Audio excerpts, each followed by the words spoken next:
Assalamualaikum dan selamat pagi atau selamat petang bagi siapa yang menonton, tak kisahlah pagi petang kan. So pada hari ini saya dari grup 5 set 18 akan memberitahu anda semua tentang tahap perkembangan tamadun berdasarkan teori Carol Quigley.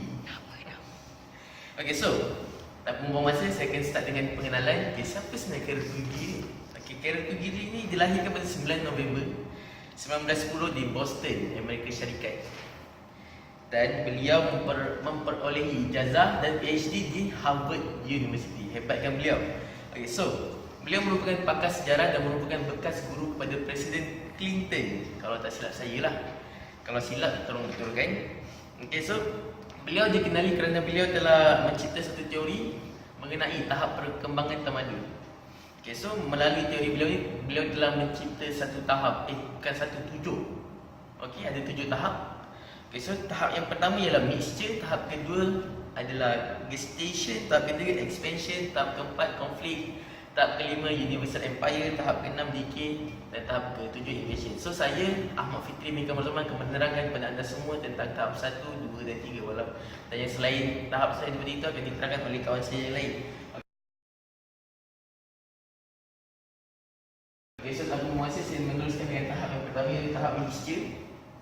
Okay, so dalam tahap mixture ni, Quigley berpendapat bahawa setiap tamadun bermula dengan percampuran. Okay, percampuran daripada 2 atau lebih budaya. Contoh macam kita Malaysia, kita campur banyak sangat budaya macam Melayu, Cina, India. Okay, so tahap dia, Carol Quigley memberi contoh dalam tahap 1 ni ialah seperti tamadun Rom. Dan daripada tamadun Rom ni lahir tamadun Barat, tamadun Rusia dan tamadun Islam. Okay, dengan arti kata lain, jarang sekali tamadun baru tumbuh menggantikan tamadun terdahulu di tempat yang sama. So akan ada tamadun ni, dia akan tumbuh di sekeliling. Dia takkan tumbuh ke tempat yang sama di mana ada tamadun yang lama sebelum ni. Okay, so tu untuk tahap pertama, tahap pencampuran. Okay, so tahap kedua, gestation. Dalam bahasa Melayu ni adalah perubahan. Okey, sekiranya masyarakat baru yang wujud hasil daripada percampuran ini tersusun sehingga dia telah membina satu alat untuk berkembang, atau dalam bahasa Inggerisnya adalah instrument of expansion. Okey, so ia akan bangkit sebagai sebuah tamadun yang berjaya. Okey, so ciri-ciri yang perlu ada dalam alat untuk berkembangnya ataupun instrument for expansion ni adalah, yang pertama, alat ini menggalakkan penciptaan perkara-perkara baru. Dan yang kedua, ia boleh meningkatkan hasil melebihi keperluan. Dan yang ketiga, ia mampu memberi manfaat terhadap lebihan hasil untuk membiayai dan menggunakan penciptaan baru tersebut untuk meneguhkan ekonomi dan dilakukan untuk memajukan sains, teknologi dan kedokteran. Okey, apabila 3 ciri ini telah ada, so maksud tamadun itu telah mencapai tahap yang kedua, iaitu gestation. Okey, so kita terus kepada tahap yang ketiga, iaitu expansion. So bahasa Melayu ni adalah perkembangan. Okay, so dalam tahap yang ketiga, dia ada 4 ciri-ciri yang perlu dicapai oleh sebuah tamadun ini untuk mencapai tahap yang ketiga ini, iaitu yang pertama, peningkatan produktiviti barangan yang menggambarkan peningkatan taraf hidup. Yang kedua, pertambahan penduduk umumnya kerana penurunan kadar kematian. Yang ketiga, perluasan geografi tamadun, eksplorasi dan penjajahan. Yang keempat, peningkatan pengetahuan. So kalau lagi pandai, lagi majulah tamadun kan, betul lah, secara common sense je lah. Okay, so pada tahun ini tercetusnya kemajuan sains dan perubahan politik yang mendadak, terutamanya ke arah yang lebih bersifat demokrasi. Orang dah tak nak bersifat autokrasi yang diktator kan. So kita nak demokrasi je lah. Okay, so masyarakat pula dibagi kepada 2 golongan mengikut geografi. Yang pertama iaitu di kawasan Indo atau bahasa Inggerisnya the core area. Yang kedua di kawasan pinggir ataupun the peripheral area. Okay, so the core area ni adalah tempat asal tamadun berkenaan tumbuh, manakala the peripheral area ni tempat baru tamadun akan berkembang. Okay, so misalnya kawasan induk tamadun Mesopotamia, iaitu di lembah antara sungai Tigris dan Furat. Okay, sementara pinggirannya ada lagi beberapa tamadun seperti Iran, Syria dan Anatolia. Okay, itu untuk Mesopotamia. Kalau contoh untuk tamadun barat pula, kawasan induknya adalah tamadun barat tersendirilah, yang meliputi utara Itali, sebahagian besar Perancis, the Low Countries. Okey, the Low Countries maksudnya negara yang berada di bawah paras laut seperti Belgium dan Netherlands. Okey, England dan kawasan paling barat Jerman. Sementara kawasan di sekeliling yang di peripheral area termasuk bahagian Eropah yang lain seperti Timur Poland, Amerika Utara dan Selatan serta Australia. Okay, so itu saja untuk tahap 1, 2 dan 3. Manakala tahap 4 dan 5 akan disambung balik. Kasturi yang cantik. Okay, sekian, terima kasih dari saya.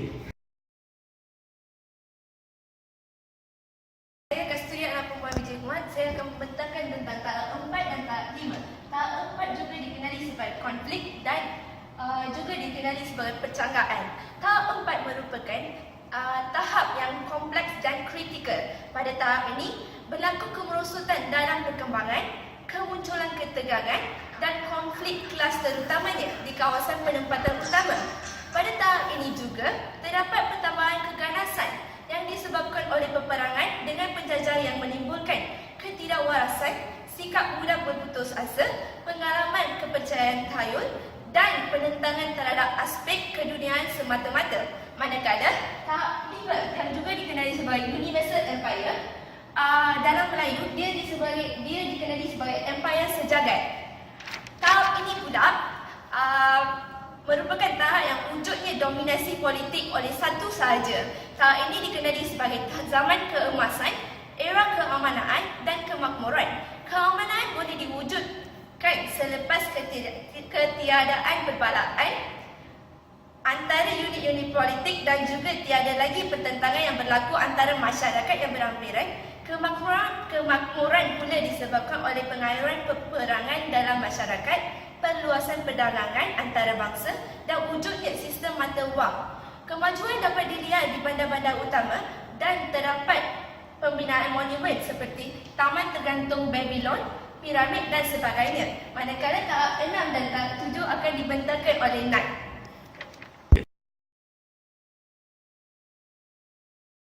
Assalamualaikum warahmatullahi wabarakatuh dan selamat sejahtera. Saya Nanda Tuna Dua binti Rusdi akan membincangkan tahap kerosakan dan tahap penaklukan. Seperti biasa, kerosakan selalunya antonim kepada perkembangan. So, perkembangan ini tadi ada ekonomi yang meningkat dan social status yang meningkat, tetapi dalam tahap kerosakan kita boleh lihat kemerosotan ekonomi yang sangat jelas. Dan di sini kita ada, seperti mana kita tahu, sebenarnya kalau tamadun bila tahap fikir ni akan ada satu kelemahan dari situ seperti buta huruf, status sosial ekonomi semua menjelang. Okay? Selepas itu, dekat tahap kerosakan ni akan ada agama yang masuk, agama baru yang masuk untuk settlekan masalah kerosakan ni.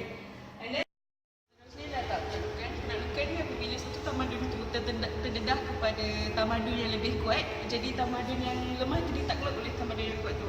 Salah satu tamadun kita yang kita tahu tamadun Islam, dan penceroboh dia adalah ataupun tamadun lain yang menyerangnya adalah tamadun Eropah.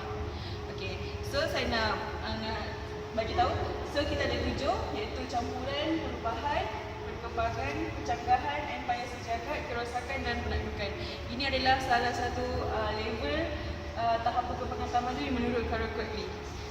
Terima kasih.